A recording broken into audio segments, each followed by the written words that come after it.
नमस्कार दोस्तों।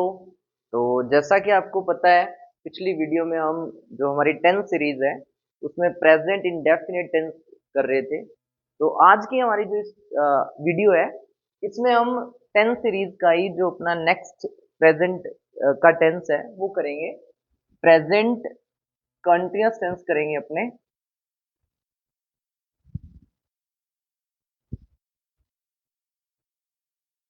तो पिछली वीडियो अगर आपने अभी तक नहीं देखी है तो आप देख लेना, जिसका लिंक अपने डिस्क्रिप्शन बॉक्स में भी दे देंगे। और इस वीडियो के अंदर हम प्रेजेंट कंटिन्यूअस टेंस करेंगे। पिछली वीडियो में देखो जो हमने प्रेजेंट इंडेफिनिट टेंस देखा, उससे पहले जो टेंस के बेसिक्स हैं वो हम क्लियर कर चुके हैं। तो देखिए उसके अकॉर्डिंग अगर मैं आपको बताऊं कि इस टेंस का प्रेजेंट कंटिन्यूअस टेंस का प्रेजेंट कंटिन्यूअस टेंस की डेफिनेशन या फिर अ, इसका मतलब क्या है, क्या होता है प्रेजेंट कंटिन्यूअस टेंस। तो देखो इसके नाम के अंदर ही है।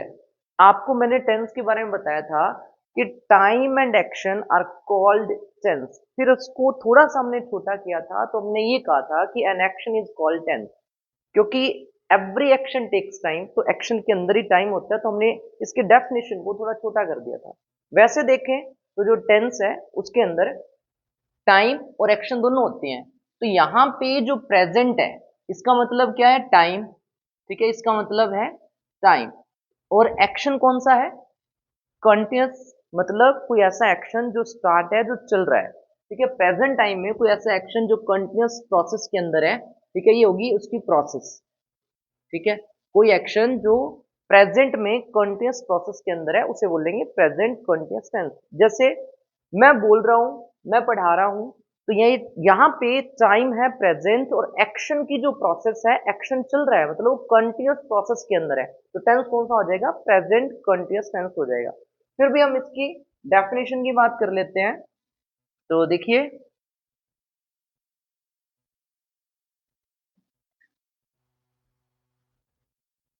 अगर हम इसकी डेफिनेशन की बात करें इस टेंस की,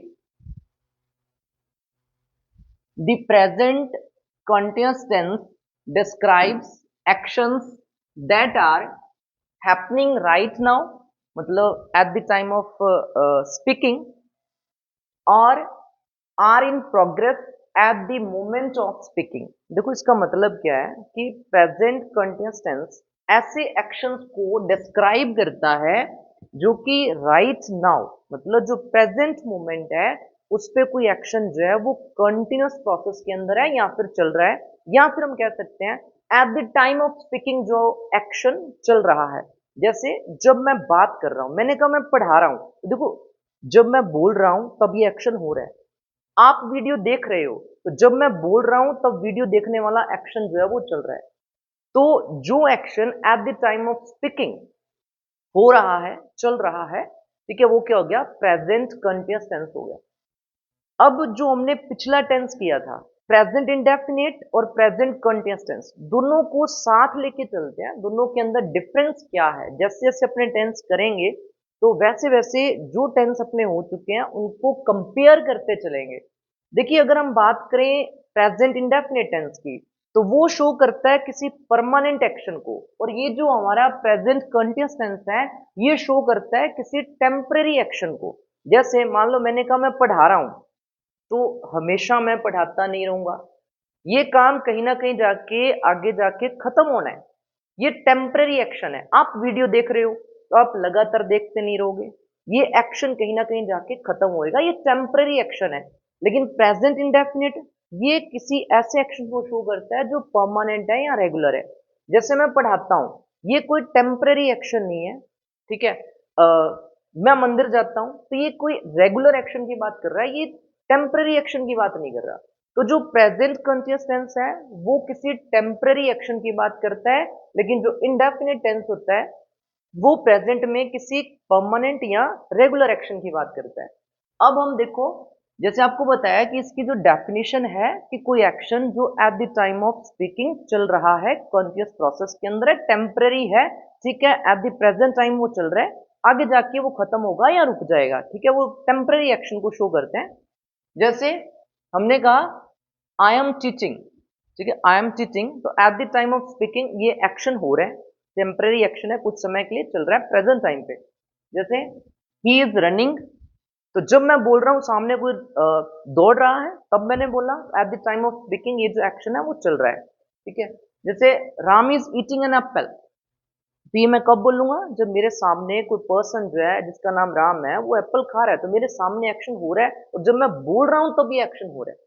ठीक है, एट द प्रेजेंट टाइम कोई एक्शन कॉन्टिन्यूस प्रोसेस के अंदर है, लेकिन टेम्पररी एक्शन। देखो जैसे एप्पल खा रहा है, तो कुछ समय के लिए एक्शन चलता है, चलता रहेगा, लेकिन ये फिनिश होना है, मतलब टेम्पररी एक्शन है। ये बंदा दौड़ रहा है तो हमेशा नहीं दौड़ता रहेगा, ये भी कुछ समय के लिए दौड़ रहा है, मतलब प्रेजेंट टाइम ये एक्शन हो रहा है, लेकिन टेम्पररी एक्शन है क्योंकि आगे जाके बंद होना है। ठीक है, तो ये होगी इसकी डेफिनेशन। अब हम बात करते हैं इस टेंस के स्ट्रक्चर्स की, कि प्रेजेंट कंटिन्यूअस टेंस जो है इसका स्ट्रक्चर क्या रहेगा। ठीक है, तो इसके स्ट्रक्चर की बात करते हैं अपने। देखिए वैसे मैंने आपको बताया था कि जो हमारा टेंस होता है, इसके नाम के अंदर ही हम इसका जो स्ट्रक्चर है वो हमें गिवन होता है। देखिए नाम है इसका प्रेजेंट कंटिन्यूअस, तो प्रेजेंट मतलब टाइम। तो मैंने आपको बेसिक क्लास में बताया था कि जो प्रेजेंट टाइम है वो हमेशा कौन बताता है, फर्स्ट फॉर्म ऑफ वर्ब। ठीक है, प्रेजेंट टाइम कौन बताता है, first form of verb. Past time कौन बताता है, सेकंड फॉर्म ऑफ वर्ब।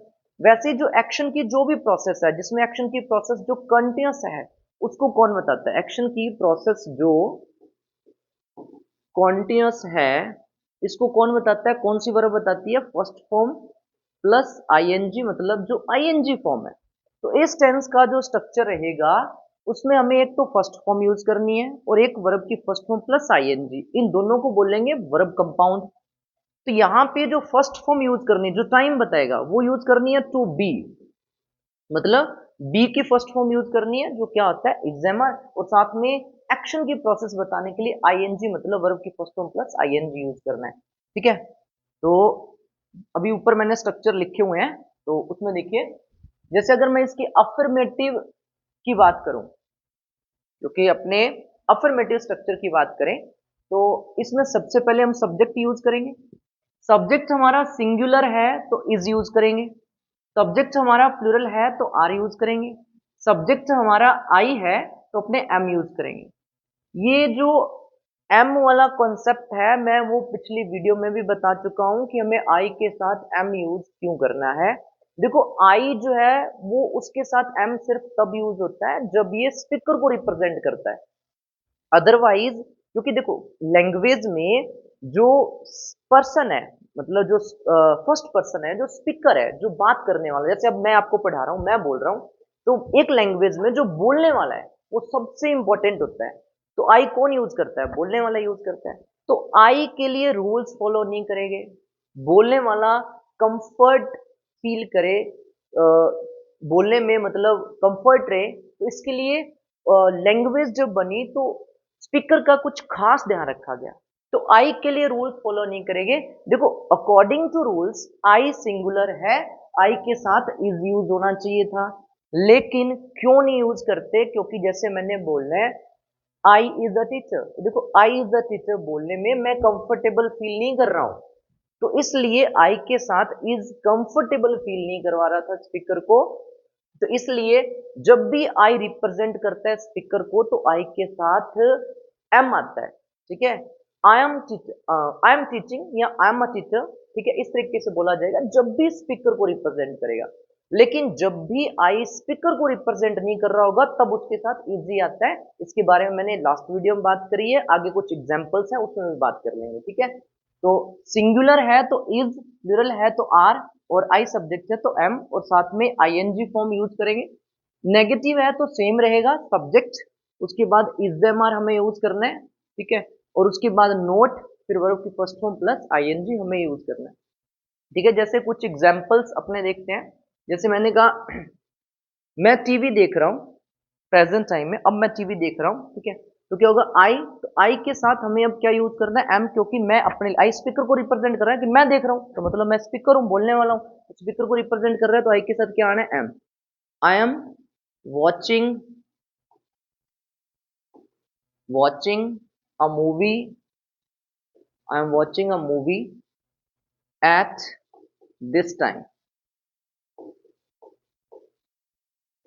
देखो जब मैं बोल रहा हूं मैं इस समय मूवी देख रहा हूं, तो जब मैं बोल रहा हूं तब ये मूवी देखने वाला एक्शन कंटिन्यूअस प्रोसेस के अंदर है। At the time of speaking जो एक्शन आपके सामने हो रहे हैं, ठीक है, प्रेजेंट मोमेंट पे जो आपके एक्शन हो रहे हैं उसको रिप्रेजेंट करने के लिए इस टेंस का यूज किया जाता है। जैसे मान लो अगर मैंने बोला कि मैं पढ़ा रहा हूँ, तो भाई मैंने कब बोला होगा? मेरे को प्रेजेंट में किसी ने ये बात पूछी होगी, किसी को मेरे पास जैसे फोन आया, किसी ने पूछा और भाई क्या कर रहे हैं, तब मैंने बोला कि मैं पढ़ा रहा हूँ, मतलब उसने प्रेजेंट में मेरे से पूछा तो मैंने उसका आंसर दिया कि तूने जो प्रेजेंट में पूछा है इस मोमेंट में मैं ये काम कर रहा हूँ। तो प्रेजेंट टाइम पे, प्रेजेंट की किसी भी टाइम पे या eight the time of speaking आप जो एक्शन कंटिन्यूअस प्रोसेस के अंदर कर रहे हो, मतलब जो एक्शन चल रहा है उस टेंस में अपने उस सेंटेंस को बताने के लिए अपने इस टेंस का यूज करते हैं। नेगेटिव में क्या होगा कि जो हमारी हेल्पिंग वर्ब है उनके साथ नोट लग जाएगा। जैसे शी, अब ये सिंगुलर है तो इसके साथ क्या लगाना है? Is. She is not, she is not reading a novel, ठीक है। तो कोई काम जो at the time of speaking नहीं हो रहा है तो क्या हो जाएगा? इसका नेगेटिव हो गया। तो वहां जो हमारी हेल्पिंग वर्ब है इज एम आर, उसके साथ नोट लगा देंगे, ठीक है। देखो जो हमारा पहले जो कॉन्सेप्ट रहता था कि रहा हूं, रही हूं, आ रहा है, तो वो प्रेजेंट कंटिन्यूअस टेंस है, तो ऐसा बिल्कुल नहीं है। जैसे मान लो मैं खड़ा हूं, आप बैठे हो, तो यहां पे भी इसी टेंस का यूज होना है, लेकिन लास्ट में रहा हूं, रही हूं नहीं आ रहा है। तो आपको देखना है कि कोई एक्शन जो टेम्पररी एक्शन जो चल रहा है, जैसे मान लो मैं खड़ा हूं, तो यहाँ पे जो एक्शन है ये चल रहा है, लेकिन हमेशा नहीं चलेगा ना, ये टेम्पररी एक्शन है, लेकिन eight the time of speaking ये चल रहा है, ठीक है, लेकिन कुछ समय बाद ये एक्शन खत्म होना है, तो इसको भी इसी टेंस में बोला जाएगा, आई एम स्टैंडिंग, ठीक है, आई एम स्टैंडिंग, तो इसका भी ध्यान रखना है। अब इसके अपने अगर इंटेरोगेटिव की बात करें, इसी के अगर अपने इंटेरोगेटिव स्ट्रक्चर की बात करें, देखो इंटेरोगेटिव में आपको मैंने बताया था कि जो इंटेरोगेटिव होते हैं, एक तो यस नो टाइप होते हैं इंटेरोगेटिव, जैसे क्या तुम वीडियो देख रहे हो, तो इसका आंसर क्या होगा? यस या नो। तो यस या नो टाइप जो आपके इंटेरोगेटिव क्वेश्चंस होते हैं, उसके लिए हमें कोई क्वेश्चन वर्ड नहीं चाहिए, वो सिर्फ हेल्पिंग वर्ड से बनते हैं। और जो हमारे जिनका आंसर यस या नो में नहीं आता है, वो हमारे जो क्वेश्चंस होते हैं इंटरोगेटिव, वो बनते हैं क्वेश्चन वर्ड या डब्ल्यूएच वर्ड से। तो देखिए जो यस नो टाइप रहेगा तो उसमें इस टेंस में आपको पता है कि हमारी हेल्पिंग वर्ब है इज एम आर, ठीक है, उसका यूज करेंगे। और सब्जेक्ट इंटरोगेटिव में जैसे जो हमारे असर्टिव सेंटेंसेस होते हैं उसमें सब्जेक्ट के बाद हेल्पिंग वर्ब होती है, लेकिन जो हमारे इंटरोगेटिव होते हैं उसमें हेल्पिंग वर्ब ऑलवेज हम सब्जेक्ट से पहले रखते हैं। तो सब्जेक्ट सिंगुलर है तो वही रूल है, सिंगुलर है तो इज, प्लूरल है तो आर, नहीं तो अपने आई है तो एम का यूज करेंगे। बाकी वही वर्ब की फर्स्ट फॉर्म प्लस आईएनजी अगर यस नो टाइप है। जैसे मैंने कहा क्या तुम वीडियो देख रहे हो, तो ये यस नो टाइप है। Eight the time of speaking क्या ये काम हो रहा है, ठीक है, उसके बारे में हम पूछ रहे हैं, तो इंटरोगेटिव हो गया। कैसे लिखा जाएगा? क्या तुम वीडियो देख रहे हो, तो are you watching, are you watching the video, ठीक है, ये हो जाएगा। अब अगर कोई ऐसा क्वेश्चन जिसका आंसर आप यस या नो में नहीं कर सकते, जैसे अगर मैं कहूं कि आप कौन सी वीडियो देख रहे हो, तो यस या नो में आंसर नहीं आएगा, उसके लिए हमें कोई क्वेश्चन वर्ड चाहिए, ठीक है। जैसे तुम क्या स्टडी कर रहे हो आप, या आप क्या रीड कर रहे हो, आप क्या लिख रहे हो, तो उसमें क्या होता है कि कोई ना कोई डब्ल्यूएच वर्ड हमें यूज करना पड़ता है। स्ट्रक्चर सेम रहता है ही, यस नो टाइप वाला ही, बस वो जो क्वेश्चन वर्ड होता है वो अपने आगे ऐड कर देंगे, डब्ल्यूएच वर्ड या क्वेश्चन वर्ड जो है वो आगे ऐड हो जाएगा, फिर वही हमारी हेल्पिंग वर्ब सब्जेक्ट वर्ब की फर्स्ट फॉर्म प्लस आईएनजी हो रहेगा। जैसे मान लो मैंने कहा कि तुम क्या कर रहे हो, अब इसका eight the time of speaking मैं पूछ रहा हूँ कि कौन सा एक्शन है जो आप कंटिन्यूअसली कर रहे हो, ठीक है, टेंस वही है, लेकिन अब इसका जो सेंटेंस है वो आपका हो जाएगा इंटेरोगेटिव।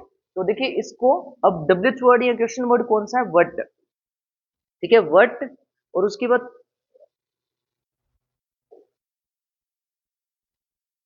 तो देखिए क्वेश्चन वर्ड हमारा कौन सा हो जाएगा? व्हाट, ठीक है। व्हाट के बाद तुम क्या कर रहे हो, मतलब सब्जेक्ट कौन सा है हमारा? यू, तो यू से पहले अपने क्या लगाएंगे? Are. What are you doing, तो सेम मतलब ये सिंपल सा स्ट्रक्चर रहेगा हमारा इस टेंस का, ठीक है। अब देखिए नेक्स्ट इसके कुछ कीवर्ड्स बताता हूँ आपको जो किसी सेंटेंस को इंडिकेट करेंगे कि ये जो सेंटेंस है ये आपका प्रेजेंट कंटिन्यूअस टेंस का हो सकता है, जिसे जिसके मतलब जिन वर्ड्स को देख के आप ये आइडिया लगा सकते हो कि ये जो सेंटेंस है वो हमारा इस टेंस का होना चाहिए। तो ये कुछ जो आपके कीवर्ड्स हैं देखिए, तो उसमें फर्स्ट आपका है, देखिए फर्स्ट हमारा है नाउ, मतलब अब, ठीक है। These days, eight this time, at this moment, at present, ठीक है। नाउ डेज मतलब आजकल, करंटली। तो ये कुछ ऐसे वर्ड्स हैं जो शो करते हैं कि ये जो सेंटेंस है वो प्रेजेंट कंटिन्यूअस टेंस का है। जैसे they are waiting for the train for Agra at this time, मतलब वे इस समय आगरा की ट्रेन जो है उसका वेट कर रहे हैं। Eight the time of speaking, जब मैं बोल रहा हूं तब वो वेट कर रहे हैं, वेट करने वाला एक्शन जो है वो चल रहा है। तो एट दिस टाइम जो है ये कीवर्ड है जो बताता है कि लगभग एक्शन कैसा होगा, प्रेजेंट कंटिन्यूअस टेंस का होगा, ठीक है। तो यहाँ पे देखिए दे हमारा प्लूरल सब्जेक्ट है, उसके साथ हमें पता है आर का यूज होना चाहिए था जो किया हुआ है, और वेट प्लस आईएनजी। फिर है I am working on the project nowadays, आजकल मैं एक प्रोजेक्ट पे काम कर रहा हूँ। तो जो एक्शन है वो प्रेजेंट टाइम में, आजकल भी प्रेजेंट टाइम है, वो एक्शन जो है वो चल रहा है, ठीक है। तो आई के साथ आपको पता है आई स्पीकर को रिप्रेजेंट कर रहा है कि मैं प्रोजेक्ट पे काम कर रहा हूँ, तो आई के साथ एम का यूज हुआ है, work plus I N G, ठीक है। नेक्स्ट है जैसे she is she is sleeping now, वह अब सो रही है। तो at the time of speaking सोने वाला जो एक्शन है वो हो रहा है, शी सिंगुलर है तो यहाँ पे इज यूज किया है, और वर्ब की फर्स्ट फॉर्म प्लस आईएनजी। तो स्ट्रक्चर्स आपको बता दिए हैं, ठीक है। अब एरर बेस्ड क्वेश्चंस, जो जिसमें हमें एरर स्पॉट करनी होती है, इस टेंस के किस तरीके के जो क्वेश्चंस हैं जो कंपटीशन एग्जाम में बन सकते हैं। तो देखिए अब जैसे फर्स्ट क्वेश्चन है ये, आप इसको देखो, तो इसमें कहाँ एरर है और कौन सी एरर है, ठीक है। जैसे अब अपने देखिए एवरी वीकेंड, एवरी वीकेंड मतलब हर weekend, my friends are meeting at the cafe to discuss their favourite books, कहता है कि हर वीकेंड पे मेरे जो फ्रेंड्स हैं वो कैफे पे मिलते हैं अपनी फेवरेट बुक्स को डिस्कस करने के लिए, अपनी फेवरेट बुक्स के बारे में डिस्कस करने के लिए। तो देखिए पहले यहां तक मैं बात करता हूं, क्या ये कोई टेम्पररी एक्शन की बात कर रहा है? हर वीकेंड पे काम होता है, तो ये क्या टेम्पररी एक्शन हुआ क्या कोई? जो हर वीकेंड पे हो रहा है तो मतलब ये तो रेगुलर है। तो रेगुलर एक्शन को कौन सा टेंस बताता होता है? प्रेजेंट इंडेफिनिट, ना कि प्रेजेंट कंटिन्यूअस टेंस, क्योंकि वो कह रहा है हर वीकेंड, एवरी वीकेंड। तो इसका मतलब ये टेम्पररी एक्शन तो नहीं हुआ क्योंकि रेगुलर एक्शन हो गया। तो रेगुलर एक्शन तो हम प्रेजेंट इंडेफिनिट में यूज करते हैं ना। तो इसका मतलब यहां जो आर मीटिंग मतलब जो प्रेजेंट कंटिन्यूअस टेंस दे रखा है वो नहीं होना चाहिए था।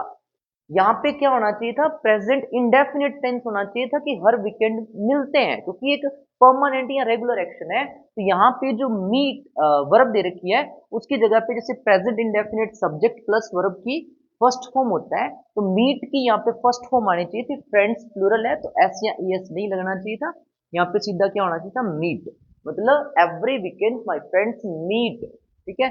फर्स्ट फॉर्म ऑफ वर्ब आनी चाहिए थी प्रेजेंट इंडेफिनिट में, at the cafe to discuss their favourite books. अब आगे देखो, बट दिस वीक, लेकिन आज का इस वाला मतलब जो अब वाला वीक है, but this week they are plan a special event because one of them is moving to another city. फिर आगे कह रहा है कि लेकिन जो दिस वीक है, मतलब जो ये वीक है उसमें क्या है क्या कर रहे हैं हम कि वे प्लान कर रहे हैं कुछ स्पेशल इवेंट, क्योंकि उनके फ्रेंड्स में से कोई एक फ्रेंड जो है वो किसी अनदर सिटी में मूव कर रहा है, शिफ्ट हो रहा है। तो इस वीक को वो कुछ स्पेशल इवेंट प्लान कर रहे हैं।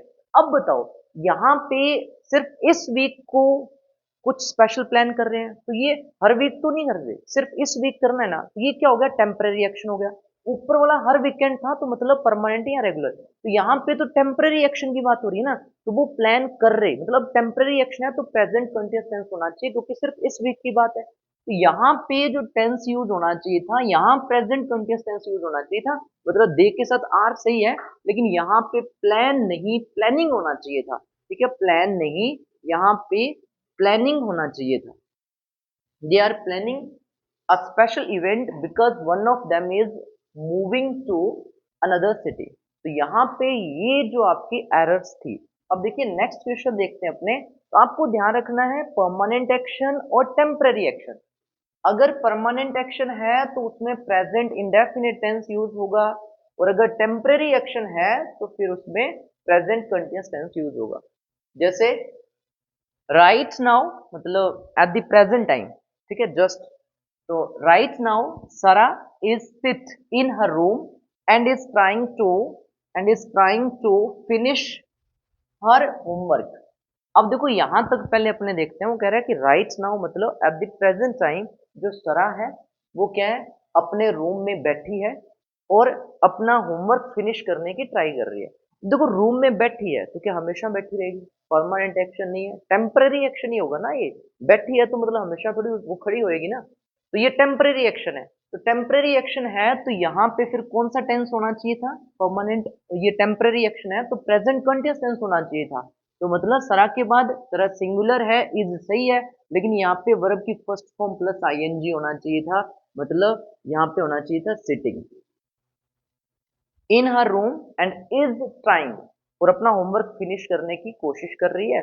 ये भी एक टेम्पररी एक्शन ही है जो पहले से उन्होंने उसी टेंस में लिखा हुआ है, सही है। फिर आगे देखो, she is always forget to submit her assignment on time so her teacher is giving her extra task this month.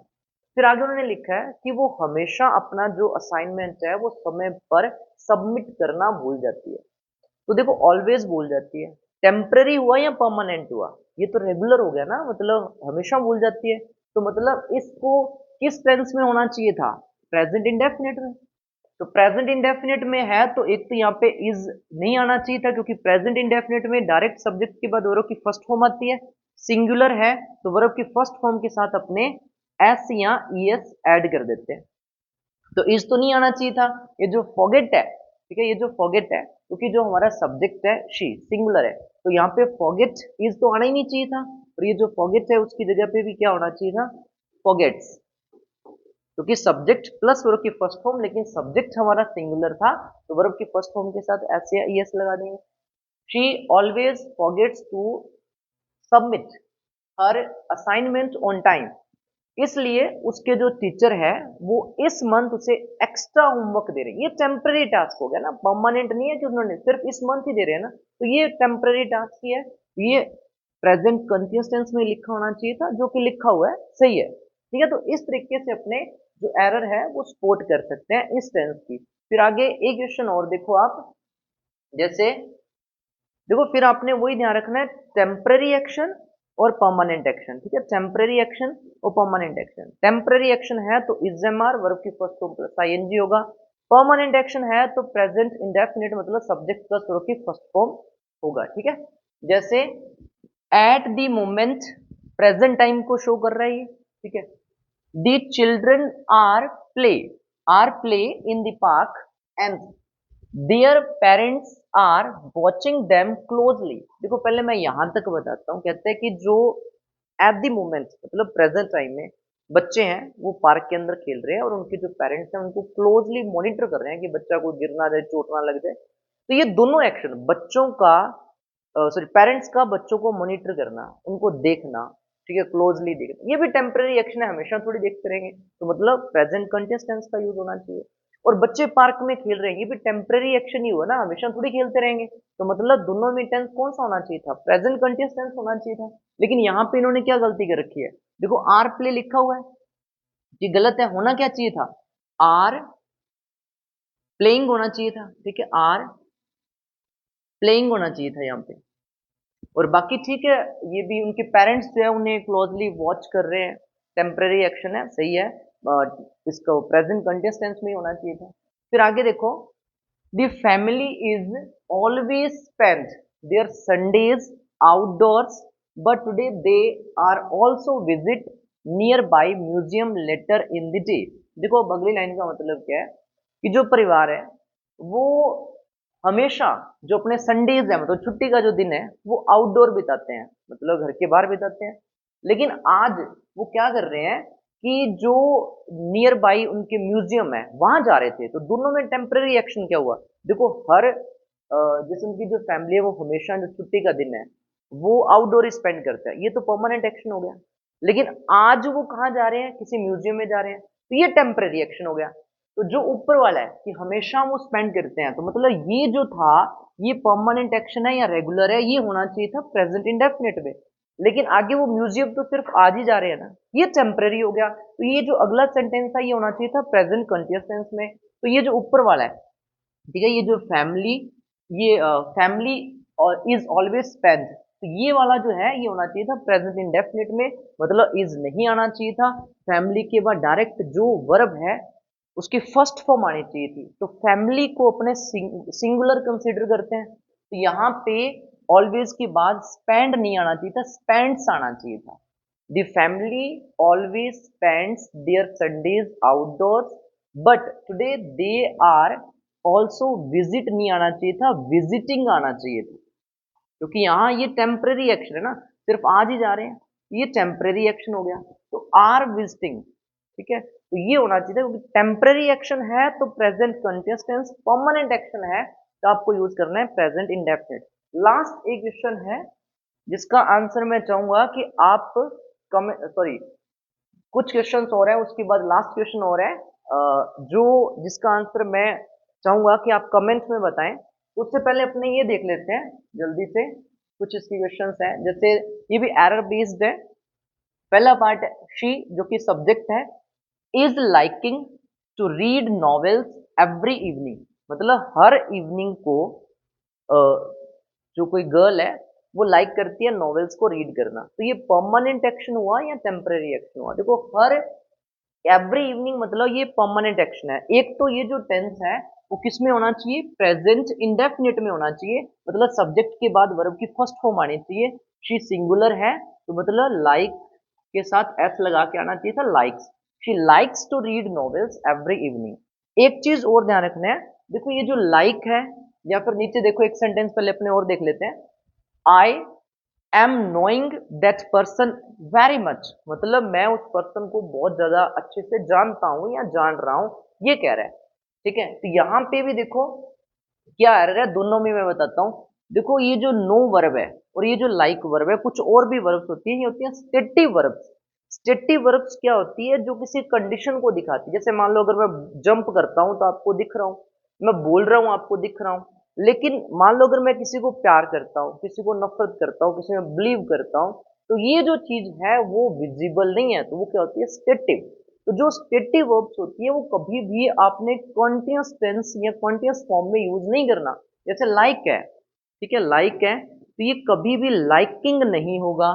ठीक है, नो है तो ये कभी भी नोइंग नहीं होगा। ठीक है, हियर है तो ये कभी भी इज हियरिंग जैसे नहीं नहीं होगा। ठीक है, उसी हिसाब से जैसे लव है तो ये आई एम लविंग यू ये नहीं होगा, आई लव यू ही होता है, मतलब वो प्रेजेंट इंडेफिनिट में लिखा जाएगा। हेट है जैसे, तो ये सारी स्टेटिव वर्ब्स होती हैं, ये भी एक एरर है। ठीक है, तो इनमें अपने प्रेजेंट इंडेफिनिट टेंस का यूज करते हैं, तो यहाँ पे आई नो होना चाहिए था प्रेजेंट इंडेफिनिट। ठीक है, यहाँ पे भी शी लाइक्स होना चाहिए था, तो ये भी ध्यान रखना है। अब यहां देखते हैं अपने, I is used to represent a speaker. अब देखो आपको क्या एरर लग रही होगी कि आई है तो उसके साथ एम आना चाहिए था। ठीक है, ये आपको एरर लग रही होगी कि आई है तो उसके साथ एम आना चाहिए था। लेकिन देखो इस सेंटेंस का मतलब क्या है कि आई का यूज होता है स्पीकर को रिप्रेजेंट करने के लिए। जो स्पीकर, जैसे मान लो मैं बोल रहा हूं मैं स्पीकर हूं, तो आई का यूज होता है स्पीकर को रिप्रेजेंट करने के लिए। अगर मैं यहां पे एम लगा दूं, आई एम यूज्ड, मेरा यूज होता है स्पीकर को रिप्रेजेंट करने के लिए, तो यहाँ पे जो आई है वो स्पीकर को रिप्रेजेंट नहीं कर रहा, आई एक अल्फाबेट है, बस उसी की बात हो रही है। अब मेरा यूज थोड़ी होता है, आई का यूज होता है, आई स्पीकर को, जैसे आई एम टीचिंग तो यहाँ आई एक स्पीकर को रिप्रेजेंट कर रहा है, यहाँ आई स्पीकर को रिप्रेजेंट नहीं कर रहा, तो मतलब आई के साथ इज ही यूज होना है, आई के साथ एम यूज नहीं होगा। ठीक है, अब देखिए अब एक लास्ट क्वेश्चन है जिसका आंसर मैं उम्मीद करूंगा कि आप कमेंट बॉक्स में बताएं। अगर आपने ये वीडियो यहां तक देख ली है और आप समझ गए हैं कि प्रेजेंट कंटिन्यूअस टेंस क्या है, एरर कैसे सपोर्ट करनी है, तो आप ये जो क्वेश्चन है उसका आंसर आप कमेंट बॉक्स में जरूर बताएं। जैसे द गवर्नमेंट, फिर यहाँ ब्लैंक स्पेस छोड़ रखा है, वर्ब आप बताएंगे, ऑप्शंस आपके सामने है। क्रिटिसिज्म मतलब निंदा होती है, for its handling of the crisis मतलब संकट को, कोई भी जैसे संकट आ गए, प्रॉब्लम आ गई, उसको कैसे हैंडल किया है सरकार ने, उसके कारण जो गवर्नमेंट है उसको क्रिटिसिज्म मतलब निंदा का सामना करना पड़ रहा है। तो ये कुछ ऑप्शंस हैं, आपके अकॉर्डिंग आप बताना कि इज फेसिंग या आर फेसिंग, एम फेसिंग या फेसिस आना चाहिए, वो आप कमेंट बॉक्स में जरूर बताएं। तो चलिए मिलते हैं नेक्स्ट वीडियो।